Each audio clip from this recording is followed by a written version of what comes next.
ಇದು ಸ್ವಯಂಭೂ ವೈದ್ಯನಾಥೇಶ್ವರ ಅಂತ ಹೇಳಿ ಇಲ್ಲಿ ಒಳಗಡೆ ಹುತ್ತಾ ಇದೆ.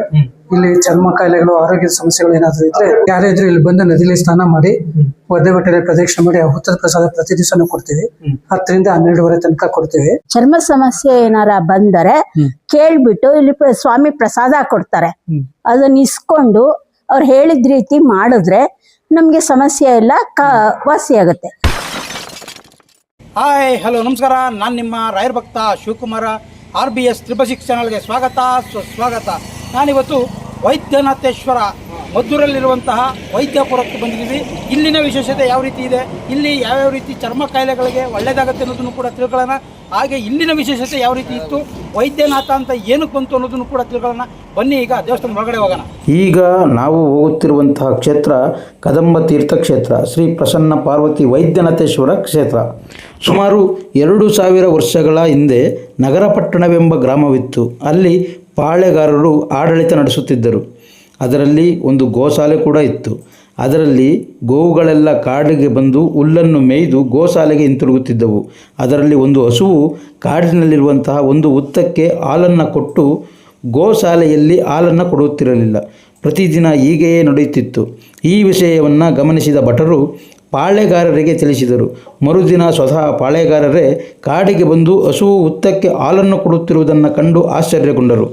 ಈ ಹುತ್ತದಲ್ಲಿ ಏನಿರಬಹುದು ಎಂದು ಪರೀಕ್ಷಿಸಲು ಆ ಹುತ್ತಕ್ಕೆ ಆರೆಯಿಂದ ಹೊಡೆದಾಗ ಹುತ್ತವು ಇಬ್ಬಾಗವಾಗಿ ಒಳಗಡೆ ಶಿವಲಿಂಗಕ್ಕೆ ಕಾಣಿಸಿತು. ಆರೆಯ ಏಟು ಶಿವಲಿಂಗಕ್ಕೆ ತಗುಲಿದ್ದರಿಂದ ಲಿಂಗದಿಂದ ರಕ್ತವು ಸುರಿಯುತ್ತಿತ್ತು. ಇದನ್ನು ಕಂಡ ಪಾಳೆಗಾರರು ಮೂರ್ಛೆ ಹೋದರು. ನಂತರ ಅದೇ ದಿನ ರಾತ್ರಿ ಅವರ ಕನಸಿನಲ್ಲಿ ಶಿವನು ಪ್ರತ್ಯಕ್ಷನಾಗಿ, ನೀನೇನು ಗಾಬರಿಯಾಗಬೇಡ, ಲೋಕ ಕಲ್ಯಾಣಾರ್ಥವಾಗಿ ನಾನು ಶಿವಲಿಂಗ ರೂಪದಲ್ಲಿ ಇಲ್ಲಿಯೇ ನೆಲೆಸುತ್ತೇನೆ. ಇಲ್ಲೇ ಇರುವ ವಿಷಂಪ್ರಹಾರಿ ಎಂಬ ಸೊಪ್ಪನ್ನು ಅರೆದು ನನಗೆ, ಅಂದರೆ ಶಿವಲಿಂಗಕ್ಕೆ ಪಟ್ಟು ಮಾಡು, ಅದರಿಂದ ರಕ್ತವು ನಿಂತು ಗಾಯವು ಗುಣವಾಗುತ್ತದೆ ಎಂದು ಹೇಳುತ್ತಾರೆ.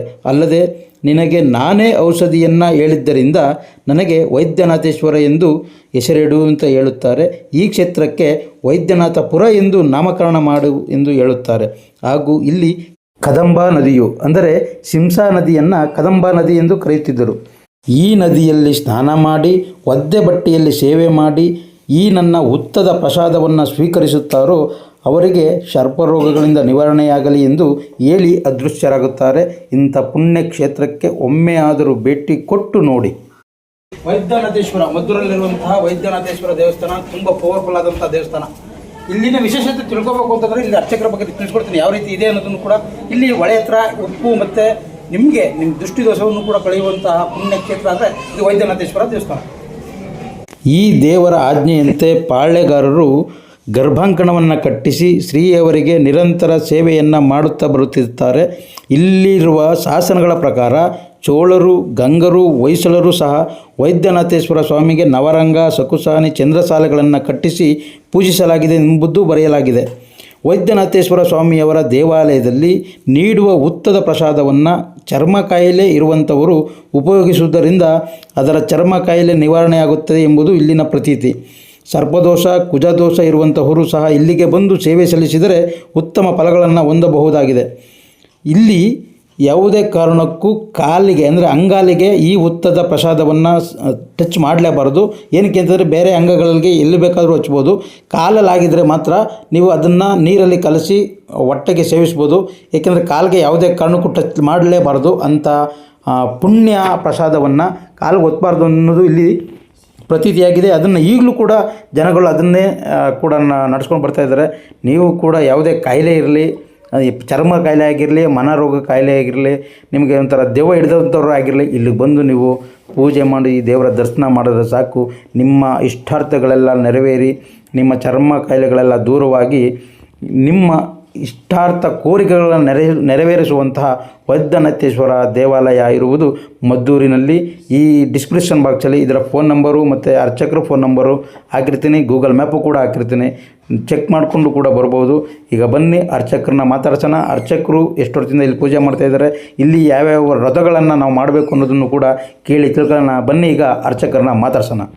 ನಮಸ್ಕಾರ. ನಮಸ್ತೆ. ನಿಮ್ಮ ಹೆಸರು? ನನ್ನ ಹೆಸರು ಆರ್ ಷಣ್ಮುಗ ಸುಂದರ ಅಂತ. ನೀವು ಎಷ್ಟು ವರ್ಷದಿಂದ ಪೂಜೆ ಈ ದೇವಸ್ಥಾನ ಪ್ರಧಾನ ಅರ್ಚಕರಾಗಿದೆ. ಇದು ನಮ್ಮ ವಂಶ ಪಾರಂಪರೆಯಾಗಿ 600 ವರ್ಷಗಳಿಂದ ನೋಡ್ಕೊಂಡು ಬರ್ತಾ ಇದೆ. ನಮ್ಮ ತಂದೆ ಮಾಡ್ತಾ ಇದ್ದೆ, ನಮ್ಮ ತಂದೆ ಅಂತ ನಾನು ನೋಡ್ಕೊಂಡ್ ಬರ್ತಾ ಇದ್ದೀನಿ. ನಾನು ಬಂದು 40 ವರ್ಷ ಆಯ್ತು ಇಲ್ಲಿಗೆ. 40 ವರ್ಷದಿಂದ ಇಲ್ಲಿ ಸೇವೆ ಸಲ್ಲಿಸ್ತಾ ಇದ್ದೀನಿ. ಇದು ಸ್ವಯಂಭೂ ವೈದ್ಯನಾಥೇಶ್ವರ ಅಂತ ಹೇಳಿ ಇಲ್ಲಿ ಒಳಗಡೆ ಹುತ್ತ ಇದೆ.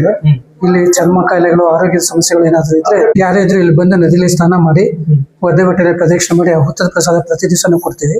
10 ರಿಂದ 12 ತನಕ ಕೊಡ್ತೀವಿ. ಮತ್ತೆ ಅಮಾವಾಸ್ಯೆ, ಪೌರ್ಣಮಿ, ಪರ್ವದಿನಗಳಲ್ಲಿ ಇದನ್ನ ಕೊಡೋದಿಲ್ಲ. ಯಾಕಂದ್ರೆ ಅವತ್ತು ವಿಶೇಷ ಪೂಜೆ ಮಾಡಿರ್ತೀವಿ ಅಂತ ಮತ್ತೆ ಪ್ರತಿ ದಿವಸ 10 ರಿಂದ 12 ತನಕ ಸಿಗುತ್ತೆ. ಇಲ್ಲಿ ಯಾವುದೇ ರೀತಿ ಸಮಸ್ಯೆಗಳಿದ್ರು ಆ ಪ್ರಸಾದ ತಗೊಂಡ್ರೆ ನಿವಾರಣೆ ಆಗುತ್ತೆ. ಅಂದ್ರೆ ಹಿಂದೆ ಇಲ್ಲಿ ಗೋಶಾಲೆ ಇತ್ತಂತೆ. ಈ ಗ್ರಾಮದ ಹೆಸರು ನಗರಪಟ್ಟಣ ಅಂತ ಇದ್ದಿದ್ದು 2000 ವರ್ಷಗಳ ಹಿಂದೆ. ಅಲ್ಲಿ ಅವ್ರ ಗೋಶಾಲೆ ಇರುತ್ತೆ. ಅಲ್ಲಿ ಪಾಳೆಗಾರ ಆಳ್ತಾ ಇರ್ತಾರೆ. ಅವ್ರ ಹಸುಗಳನ್ನ ಸಾಕೊಂಡಿರ್ತಾರೆ. ಅದರಲ್ಲಿ ಹಸುಗಳೆಲ್ಲ ಬಂದು ಇಲ್ಲಿ ಕಾಡಿಗೆ ಬಂದಾಗ ಒಂದು ಹಸು ಬಂದು ಇಲ್ಲಿ ಹುತ್ತದ ಮಧ್ಯದಲ್ಲಿ ಹಾಲು ಇರ್ತಾ ಇರುತ್ತೆ, ಗಿಡಗಳ ಮಧ್ಯದಲ್ಲಿ. ಆಗ ಅವ್ರಿಗೆ ಅನುಮಾನ ಬರುತ್ತೆ. ರಾಜಭಟ್ರು ನೋಡ್ತಾರೆ. 3-4 ದಿವಸ ಅದೇ ರೀತಿ ಆಗುತ್ತೆ. ಮತ್ತೆ 15 ದಿವಸ ಬಂದು ಅವರ ಪಾಳೆಗಾರರಿಗೆ ಹೇಳ್ತಾರೆ, ಹಸು ಒಂದು ಹಾಲು ಕೊಡ್ತಾ ಇದೆ, ಅಲ್ಲಿ ಏನೋ ಇರ್ಬೇಕು. ಸ್ವತಃ ಪಾಳೆಗಾರ ಬಂದಾಗ ಅದನ್ನ ಕಣ್ಣು ತಪ್ಪಿಸಿ ಅದು ಹಾಲು ಕೊಡ್ತಾ ಇರುತ್ತೆ. ಅವ್ರಿಗೆ ಅನುಮಾನ ಬರುತ್ತೆ, ಇಲ್ಲೇನೋ ವಿಶೇಷ ಇರಬೇಕು ಅಂತ ಹೇಳಿ. ಆ ನಂತರ ಅದು ಹಾಲು ಕೊಟ್ಟು ಹೋದ ನಂತರ ಅವರೇ ಬಂದು ಹಾರೆ ತಗೊಂಡು ಹುತ್ತ ಆ ಗಿಡಗಳನ್ನೆಲ್ಲ ಕಡಿದು ಹುತ್ತಕ್ಕೆ ಹೊಡಿತಾರೆ. ಹುತ್ತ 2 ಭಾಗ ಆಗಿ ಶಿವಲಿಂಗ ಇರುತ್ತೆ. ಆ ಶಿವಲಿಂಗಕ್ಕೆ ಹಾರೆ ಇಟ್ಟು ಬಿದ್ದು ರಕ್ತ ಬರಕ್ಕೆ ಶುರು ಆಗುತ್ತೆ. ಆಗ ಅವರು ಮೂರ್ಛೆ ಹೋಗ್ತಾರೆ. ಮೂರ್ಛೆ ಹೋದ ತಕ್ಷಣ ಅವರಿಗೆ ಈಶ್ವರನ ಕಾಣಿಸ್ಕೋತಾರೆ ಕನಸಲ್ಲಿ. ನೀನೇನು ಗಾಬರಿ ಆಗ್ಬೇಡ, ನಾನು ಲೋಕ ಕಲ್ಯಾಣಾರ್ಥವಾಗಿ ಇಲ್ಲಿ ಶಿಲಾರೂಪದಲ್ಲಿ ಉದ್ಭವಿಸ್ತಾ ಇದ್ದೀನಿ. ಇಲ್ಲಿ ಎದುರುಗಡೆ ವಿಷಂ ಪ್ರಹರಿ ಸೊಪ್ಪು ಅಂತ ಇದೆ, ಚಿಕ್ಕ ಚಿಕ್ಕ ಸೊಪ್ಪುಗಳು ಬರ್ತದೆ. ಆ ಸೊಪ್ಪನ್ನ ತಂದು ಹೊಡೆದು ನನ್ನ ತಲೆಗೆ ಮೆತ್ತು ರಕ್ತ ನಿಲ್ಲತ್ತೆ, ಮತ್ತೆ ಗಾಯ ವಾಸಿ ಆಗುತ್ತೆ ಅಂತ ಹೇಳ್ತಾರೆ. ನನಗೆ ನಾನೇ ಔಷಧಿ ಹೇಳೋದ್ರಿಂದ ನನಗೆ ವೈದ್ಯನಾಥ ಅಂತ ನಾಮಕರಣ ಮಾಡಿ ಈ ಗ್ರಾಮಕ್ಕೂ ವೈದ್ಯನಾಥಪುರ ಅಂತ ಹೆಸರಿಡು ಅಂತ ಹೇಳ್ತಾರೆ. ಮತ್ತೆ ಯಾರು ಈ ಶಿಂಶಾನದಲ್ಲಿ ಸ್ನಾನ ಮಾಡಿ ಒದ್ದೆ ಬಟ್ಟೆಯಲ್ಲಿ ನನ್ನ ದರ್ಶನ ಮಾಡಿ ಈ ಪ್ರಸಾದ ತಗೋತಾರೋ ಅವ್ರಿಗೆ ಸರ್ವ ರೋಗಗಳು ಹೋಗ್ಲಿ ಅಂತ ಹೇಳಿ ಅವರೇ ಹೇಳ್ತಾರೆ. ಆ ನಂತರದ ತಕ್ಷಣ ಅವ್ರಿಗೆ ಎಚ್ಚರ ಆಗುತ್ತೆ. ಬಾಳೆಗಾರಿಗೆ ಮಾರನೇ ದಿವಸ ಬಂದು ಅವರು ಒಳಗಡೆ ಗುಡಿಗಳನ್ನ ಕಟ್ಟಿಸಿ ಪೂಜೆಗೆ ವ್ಯವಸ್ಥೆ ಮಾಡ್ತಾರೆ. ಮತ್ತೆ ಇಲ್ಲಿ ವಿಶೇಷ ಇನ್ನೊಂದು ಏನಂದ್ರೆ ಹುತ್ತದಲ್ಲೇ ಸರ್ಪ ವಾಸ ಇದೆ ಇಲ್ಲಿ. ಅದರಿಂದ ದ್ವಿಕಾಲ ಪೂಜೆಯಲ್ಲಿ ಬೆಳಗ್ಗೆ ಒಂದ್ಸತಿ ಪೂಜೆ ಮಾಡಿ ಈಚೆಗೆ ಬಂದ್ರೆ ಮತ್ತೆ ನಾವು ಒಳಗಡೆ ಹೋಗಲ್ಲ. ಬೆಳಗ್ಗೆ 8 ರಿಂದ 9:30, 10 ಗಂಟೆ ತನಕ ಪೂಜೆ ನಡೆಯುತ್ತೆ. ಆ ಟೈಮಲ್ಲಿ ಅರ್ಚನೆ ಮತ್ತೆ ವಿಶೇಷ ಸೇವೆಗಳೇನೇ ಇದ್ದಿರ್ತವೆ. ಆ ಒಳಗಡೆಯಿಂದನೇ ತೆಗೆದು ಪ್ರಸಾದ ಕೊಡ್ತೀವಿ. ಆ ಪ್ರಸಾದ ತಗೊಂಡ್ರೆ ಸರ್ವ ರೋಗಗಳು ನಿವಾರಣೆ ಆಗುತ್ತೆ ಅಂತ ಹೇಳಿ ಇತ್ತೀಚೆಗೆ ಇದು ಪ್ರತೀತಿ ನಡ್ಕೊಂಡಿದೆ. ನಾನು ಪ್ರತ್ಯಕ್ಷವಾಗಿ ಸುಮಾರು ಜನಗಳನ್ನ ನೋಡಿದ್ದೀನಿ, ಸಂಪೂರ್ಣ ಗುಣ ಆಗಿದ್ದಾರೆ. ಅವುಗಳು ಸುಮಾರು ಸತಿ ಓಡಾಡ್ತಾ ಇರುತ್ತೆ ಇಲ್ಲೇ. ಅದರಿಂದ ಯಾವುದೇ ವಿಶೇಷವಾದ ಪೂಜೆಗಳು, ಸೇವೆಗಳು ಯಾವ್ದು ಇರೋದಿಲ್ಲ. ಆ ಮಡಿ ಟೈಮಲ್ಲಿ ಮಾತ್ರ ಪೂಜೆ ಇಲ್ಲಿ. ಅಂದ್ರೆ ಈ ಹೊಳೆಲಿ ಉಪ್ಪು ಮತ್ತೆ ಬೆಲ್ಲನ ನಿವಾರಿಸಿ ಒಳಗೆ ಬಿಡ್ತಾರಲ್ಲ, ಅದ್ರ ವಿಶೇಷತೆ ಏನು? ಅದು ಏನಂದ್ರೆ ನಮ್ಮ ಸರ್ವ ರೋಗಗಳು ನಿವಾರಣೆಗೆ ನಿಲ್ಲುತ್ತೆ. ಮತ್ತೆ ನಮ್ಮ ಪೂರ್ವಿಕರದ್ದು ಏನಾದ್ರು ಸಮಸ್ಯೆಗಳಿದ್ರೆ ಅದೆಲ್ಲ ನಿವಾರಣೆಗ್ಲಿ ಅಂತೇಳಿ ಗಂಗೆ ಮಾತೆ ಪೂಜೆ ಮಾಡಿ ಉಪ್ಪು ಬೆಲ್ಲ ಹಾಕ್ತಾರೆ. ಅದು ಮೊದಲಿಂದ ನಡ್ಕೊಂಡಿರೋ ಪ್ರತೀತಿ. ಇಲ್ಲಿ ಗ್ರ್ಯಾಂಡ್ ಆಗಿ ನಡೆಯುವಂತ ಜಾತ್ರೆ ಅಥವಾ ಹಬ್ಬ ಯಾವಾಗ? ಅದು ಇದು ಕಾರ್ತಿಕ್ ಮಾಸ ಮತ್ತೆ ಮಾಘ ಮಾಸ ಸಪ್ತಮಿ ದಿವಸ, ಕೃಷ್ಣ ಪಕ್ಷ ಸಪ್ತಮಿ ದಿವಸ ರಥೋತ್ಸವ ನಡೆಯುತ್ತೆ ಇಲ್ಲಿ. ಅದು ಬಿಟ್ರೆ ಶಿವರಾತ್ರಿ ದಿವಸ ವಿಶೇಷ ಪೂಜೆ. 4 ಯಾಮ ಸಂಜೆ 4 ರಿಂದ ಬೆಳಗ್ಗೆ 4 ಗಂಟೆ ತನಕ ಕಂಟಿನ್ಯೂಸ್ ಅಭಿಷೇಕ ಪೂಜೆಗಳು ನಡೀತಾ ಇರುತ್ತೆ ಇಲ್ಲಿ.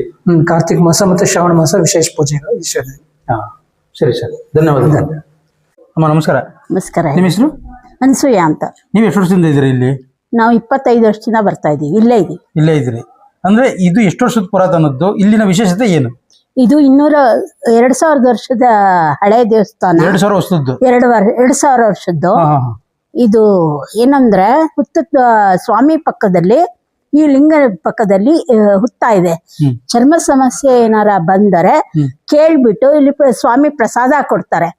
ಅದನ್ನ ಇಸ್ಕೊಂಡು ಅವ್ರು ಹೇಳಿದ ರೀತಿ ಮಾಡಿದ್ರೆ ನಮ್ಗೆ ಸಮಸ್ಯೆ ಎಲ್ಲ ವಾಸಿ ಆಗುತ್ತೆ. ನಂಬಿಕೆ ಮುಖ್ಯ.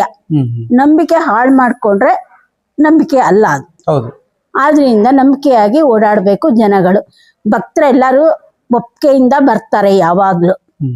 ಅಂದ್ರೆ ಇದು ವೈದ್ಯನಾಥೇಶ್ವರ ಅಂತ ಬರೋಕ್ ಕಾರಣ ಏನು ಅಂತ? ಸ್ವಾಮಿಗೆ ಏಟ್ ಬಿದ್ದಿತ್ತು. ಆವಾಗ ಸ್ವಾಮಿನೇ ಅದಕ್ಕೆ ಅವರೇ ಔಷಧಿ ಮಾಡ್ಕೊಂಡ್ರು. ಆದ್ರಿಂದ ಅದಕ್ಕೆ ವೈದ್ಯನಾಥೇಶ್ವರ ಅಂತ ಸ್ವಾಮಿಗೆ ಹೆಸರು ಬಂತು. ಇದು ವೈದ್ಯಪುರದಲ್ಲಿರುವಂತ ವೈದ್ಯನಾಥೇಶ್ವರ. ಅಂದ್ರೆ ಇಲ್ಲಿ ಬರುವಂತ ಚರ್ಮ ರೋಗಕ್ಕೆ ಯಾವ ರೀತಿ ಪರಿಹಾರ ಮಾಡ್ಕೋಬೇಕು? ಚರ್ಮ ರೋಗಕ್ಕೆ ಬರೋ ಸಮಸ್ಯೆಗೆ ಇಲ್ಲಿ ಹುತ್ತದ ಪ್ರಸಾದ ಅಂತ ಕೊಡ್ತಾರೆ. ಅದನ್ನ ಇಸ್ಕೊಂಡು ಎಲ್ಲರೂ ಹಚ್ಕೊಂಡು ಮೈಗೆ ಸ್ವಲ್ಪ ನೀರು ಸ್ನಾನ ಮಾಡಾದ್ಮೇಲೆ ಸ್ವಲ್ಪ ಹಾಕೊಂಡು ತೀರ್ಥವಾಗಿ ತಗೊಂಡು ಅದನ್ನ ಮೈಗೆ ಸ್ವಲ್ಪ ಸವರ್ಕೊಂಡ್ರೆ, ಕಾಲಿಂದ ಕೆಳಗಡೆ ಹೋಗ್ಬಾರ್ದು, ಅದಷ್ಟು ಸವರ್ಕೊಂಡ್ರೆ ವಾಸಿ. ಅಂದ್ರೆ ಅಂಗಲ್ಗೆ ಹೋಗ್ಬಾರ್ದು ಅಂತ? ಅದೇ ಮಂಡಿಯಿಂದ ಕೆಳಗಡೆ ಹೋಗ್ಬಾರ್ದು. ಅಂದ್ರೆ ಇಲ್ಲಿ ಹೊಳೆ ಹತ್ರ ಮಾಡ್ತಾರಲ್ಲ ಪೂಜೆ ಪುನಸ್ಕಾರ ಮಾಡುವಂತದ್ದು, ಅದು ಗಂಗೆ ಪೂಜೆ ಅಂತ ಮಾಡ್ತಾರೆ. ಉಪ್ಪು ಬೆಲ್ಲ ಏನಕ್ಕೆ ಅಂದ್ರೆ ತಮ್ಮ ಸಮಸ್ಯೆ ಹೇಳ್ಕೊಂಡು ಉಪ್ಪು ನೀರು ಹೆಂಗ್ ಕರಗತ್ತೆ, ಉಪ್ಪು ಹೆಂಗ್ ಕರಗತ್ತೆ, ನೀರು ಬೆಲ್ಲ ಹೆಂಗ್ ಕರಗತ್ತೆ ಹಂಗ್ ಕರಗ್ಲಿ ಅಂತ ನೀರಿಗೆ ಬಿಡ್ತಾರೆ. ಅದನ್ನ ದೃಷ್ಟಿ ಗಂಗೆಗೆ ಬಿಟ್ಟು ಅದಂದ್ರೆ ಅವ್ರ ನಿವಾಳಿಸಿ ಅದನ್ನ ಒಳಗ್ ಬಿಡುವಂತದ್ದು, ಗಂಗೆ ದೃಷ್ಟಿ ದೋಷ ಕಳೆಯುವಂತದ್ದು. ಹೌದು. ಅಂದ್ರೆ ಈಗ ನೀವು ಈಗ 25 ವರ್ಷ ಅಂತಂದ್ರೆ ಇಲ್ಲಿ ಅರ್ಚಕರು ಮಾಡ್ತಾರೋರು ನಿಮ್ಮ ಅಳಿಯರು, ಹಳೆಯರು. ಅಂದ್ರೆ ಅವರು ಎಷ್ಟು ವರ್ಷದಿಂದ ಮಾಡ್ತಾ ಇದ್ರು? ಅವರು 40 ವರ್ಷದಿಂದ ಮಾಡ್ತಾರೆ. ಅವ್ರ ವಂಶ ಪರಂಪರೆನ ಇಲ್ಲ ವಂಶ ಪರಂಪರೆ. ಅವ್ರ ವಂಶ ಪರಂಪರೆಯಿಂದ ಮಾಡ್ಕೊ ಬರ್ತಿದ್ರು. ಅವರು ಈಗ ಇಲ್ಲೇ ಇದಾರೆ ಈಗ? ಇಲ್ಲೇ ಇದ್ದಾರೆ. ಸರಿ ಅಮ್ಮ, ಧನ್ಯವಾದಗಳು. Thank you. ಇದು ವೈದ್ಯನಾಥೇಶ್ವರ ದೇವಾಲಯದಲ್ಲಿ ನವಗ್ರಹ ಕೂಡ ಇದೆ. ಅದು ಇಲ್ಲಿ ವೈದ್ಯನಾಥ ಅಂತ ಏನಕ್ಕೆ ಬಂತು, ಇದು ವೈದ್ಯಪುರ ಅಂತ ಏನಕ್ಕೆ ಬಂತು ಅನ್ನೋದನ್ನು ಕೂಡ ಕೇಳಿ ತಿಳ್ಕೊಳ್ಳೋಣ. ಕುತೂಹಲಕಾರಿಯಾದಂಥ ವಿಡಿಯೋ, ದಯವಿಟ್ಟು ಪೂರ್ತಿ ವಿಡಿಯೋ ನೋಡಿ. ವಿಡಿಯೋ ನೋಡಾದ್ಮೇಲೆ ಇಷ್ಟ ಆದರೆ ಲೈಕ್ ಮಾಡಿ, ಹಾಗೆ ಸಬ್ಸ್ಕ್ರೈಬ್ ಮಾಡ್ಕೊಳ್ಳಿ. ಇದು ಮದ್ದೂರಲ್ಲಿ ಇರುವಂತಹ ವೈದ್ಯನಾಥೇಶ್ವರ. ಇದರ ಲೊಕೇಶನ್ ಗೂಗಲ್ ಮ್ಯಾಪು ಎರಡೂ ಕೂಡ ಡಿಸ್ಕ್ರಿಪ್ಷನ್ ಬಾಕ್ಸಲ್ಲಿ ಇದೆ. ಹಾಗೆ ಸ್ಕ್ರೀನ್ ಮೇಲೆ ಬರ್ತಿರುವಂಥ ಫೋನ್ ನಂಬರ್ಗೆ ಫೋನ್ ಮಾಡ್ಕೊಂಡು ಬನ್ನಿ.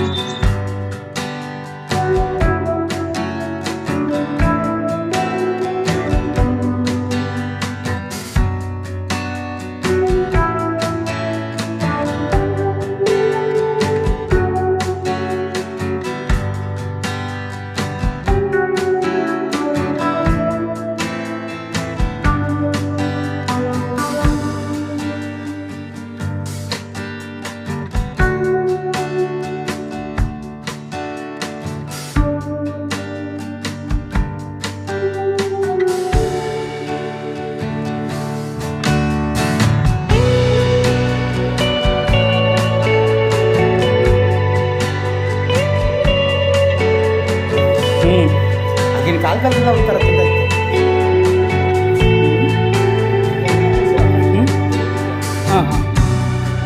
ಇಲ್ಲೇ ಪಕ್ಕದಲ್ಲೇ ಊರು.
ಮತ್ತೊಂದು ವಿಡಿಯೋದೊಂದಿಗೆ ನಿಮ್ಮ ಮುಂದೆ ಬರ್ತೀನಿ ಅಂತ ಹೇಳ್ತಾ ಈ ವಿಡಿಯೋನಲ್ಲಿ ಮುಗಿಸ್ತಾ ಇದ್ದೀನಿ. ಎಲ್ಲರಿಗೂ ಕೂಡ ಶುಭವಾಗಲಿ.